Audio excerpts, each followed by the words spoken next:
माखी rape case, सजा निलंबित। देश में आक्रोश, आज देश की न्याय प्रणाली पर एक बड़ा सवाल। उन्नाव के चर्चित माखी रेप केस में दिल्ली हाई कोर्ट ने पूर्व विधायक कुलदीप सिंह सेंगर की उम्र कैद की सजा निलंबित करते हुए उन्हें सशर्त जमानत दे दी है। इस फैसले ने पीड़िता और पूरे देश में गहरा आक्रोश पैदा कर दिया है। नमस्कार, आप देख रहे हैं पंजाब केसरी टीवी, मैं हूं गुंजना।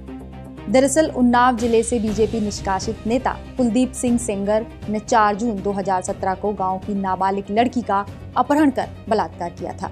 दिल्ली हाई कोर्ट की डिवीजन बेंच जस्टिस सुब्रमण्यम प्रसाद और जस्टिस हरीश वैद्यनाथन शंकर ने उन्नाव बलात्कार मामले में आजीवन कारावास की सजा काट रहे बीजेपी निष्कासित नेता कुलदीप सेंगर को 23 दिसंबर को निलंबित कर दिया है। पॉक्सो एक्ट की धारा 5C और आईपीसी की धारा 376(2)B के तहत ये case aggravated penetrative sexual assault के दायरे में नहीं आता है और पॉक्सो एक्ट की धारा 4 के तहत न्यूनतम सजा 7 साल है, जो कि कुलदीप सेंगर पूरी कर चुके हैं। इसी के आधार पर आरोपी को निलंबित किया गया है।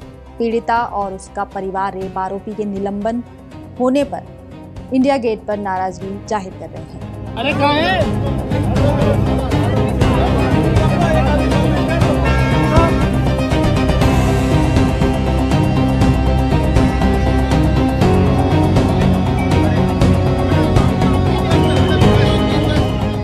जहां न्याय की उम्मीद थी, वहां न्याय की शर्त। माखी रेप केस में आरोपी की सजा सस्पेंड हुई। पीड़ित परिवार का सवाल, आखिर रेप आरोपी को उम्र कैद की सजा न देकर रिहा क्यों किया?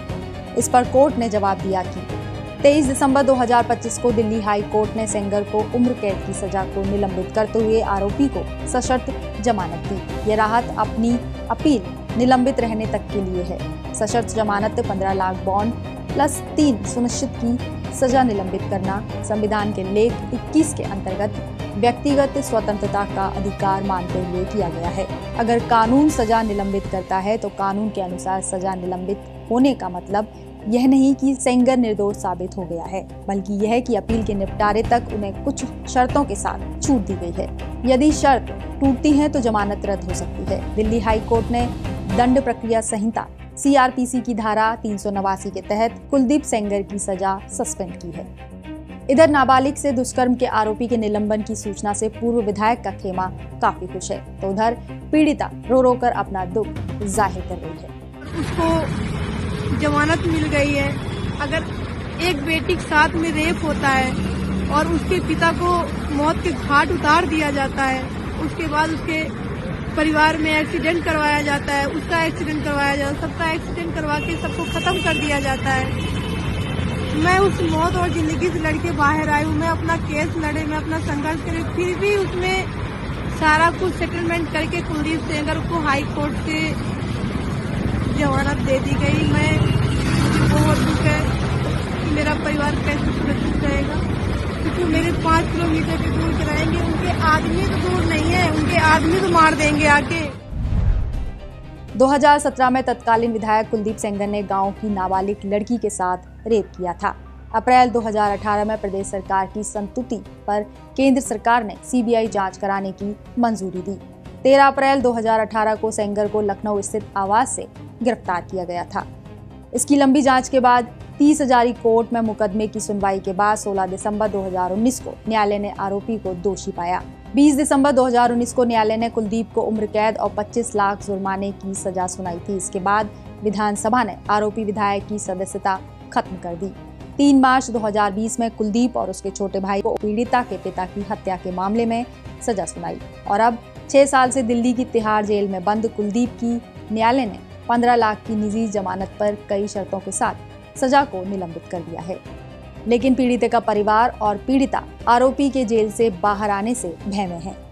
इस पर दिल्ली हाई कोर्ट ने पीड़िता को पहले की तरह ही CRPF की सुरक्षा दी है और DCP को व्यक्तिगत रूप से सुरक्षा व्यवस्था की निगरानी के निर्देश दिए हैं।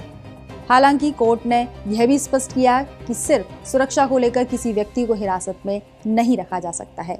वहीं हाई कोर्ट ने आरोपी कुलदीप सेंगर पर कई शर्त लगाई हैं। इनमें है 15 लाख रुपए का निजी मुचलका और उतनी ही राशि की 3 जमानतें देनी होंगी। तीनों जमानती दिल्ली के निवासी होने चाहिए। पीड़िता के दिल्ली स्थित आवास में से 5 किलोमीटर के दायरे में प्रवेश नहीं कर सकते। पीड़ित या उसकी मां को किसी भी तरह से धमकाने की मनाही। अपील लंबित रहने तक दिल्ली में ही रहना होगा। हर सोमवार सुबह 10 बजे स्थानीय पुलिस स्टेशन में हाजिरी लगानी होगी और पासपोर्ट ट्रायल कोर्ट में जमा करना होगा। बहरहाल दिल्ली हाई कोर्ट ने कुलदीप सेंगर की अपील 16 जनवरी 2026 को रोस्टर बेंच के सामने पेश करने के आदेश दिए हैं।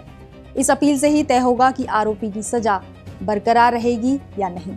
लेकिन रेप आरोपी को सजा मिलना सिर्फ फैसला नहीं है, बल्कि देश में न्याय की भावना पर एक बड़ा सवाल है। फिलहाल के लिए इतना ही। देखते रहिए पंजाब केसरी टीवी। नमस्कार। हमसे जुड़े रहने के लिए हमारे YouTube चैनल को सब्सक्राइब करें और नई वीडियो की नोटिफिकेशन के लिए बेल आइकॉन को दबाएं